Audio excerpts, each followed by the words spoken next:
நடிகர் அஜித் குமாரின் good bad ugly படம் குறித்து இளையராஜா தொடர்ந்த வழக்கில் சென்னை உயர்நீதிமன்றம் இடைக்கால தடை விதித்த நிலையில் நெட்ஃபிளிக்ஸ் OTT தளத்தில் இருந்து குட் பேட் அக்லி திரைப்படத்தை தற்காலிகமாக நீக்கியுள்ளது நெட்ஃபிளிக்ஸ் நிறுவனம். தமிழ் சினிமாவின் உச்ச நட்சத்திரமான அஜித் படத்திற்கே இந்த நிலைமை என்று சொல்லும் அளவிற்கு குட் பேட் அக்லி திரைப்படம் இந்தியாவில் நெட்ஃபிளிக்ஸ் OTT தளத்தில் இருந்து நீக்கப்பட்டுள்ளது.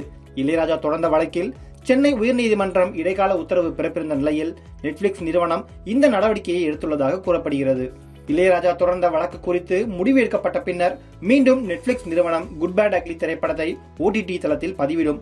அதுவரையில் இந்தியாவில் நெட்ஃபிளிக்ஸ் OTT மூலமாக குட் பேட் அக்லி படத்தை பார்ப்பதற்கான வாய்ப்புகள் தற்காலிகமாக நிறுத்தப்பட்டுள்ளது.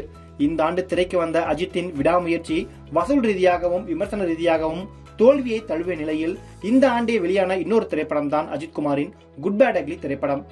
இயக்குனர் ஆதிக் ரவிச்சந்தர் இயக்கத்தில் அஜித், த்ரிஷா, பிரசன்னா, சிம்ரன், பிரியா வாரியர், அர்ஜுன் தாஸ், பிரபு, யோகி பாபு, சுனில், ஜாக்கி ஜராஃப் என பலரது நடிப்பில் கடந்த ஏப்ரல் 10 வெளியான படம் தான் குட் பேட் அக்லி. இந்த படம் ரூபாய் 270 கோடி வரையில் வசூலிக்கப்பட்ட நிலையில் 300 கோடி வரையில் வசூலித்ததாகவும் கூறப்படுகிறது. இந்த படத்தில் பல படங்களின் ரெஃபரன்ஸ் இருந்த நிலையில் படத்தில் இடம்பெற்ற 3 பாடல்களுக்கு எதிராக இசையமைப்பாளர் இளையராஜா தொடர்ந்த வழக்கில் சென்னை உயர்நீதிமன்றம் இடைக்கால உத்தரவு பிறப்பித்துள்ளது. பாடல்களை படத்தில் பயன்படுத்த தடை விதித்துள்ளது நீதிமன்றம். பதிப்புரிமை மீறல் புகாரின் அடிப்படையில் இந்த இடைக்கால உத்தரவு பிறப்பிக்கப்பட்டுள்ளது.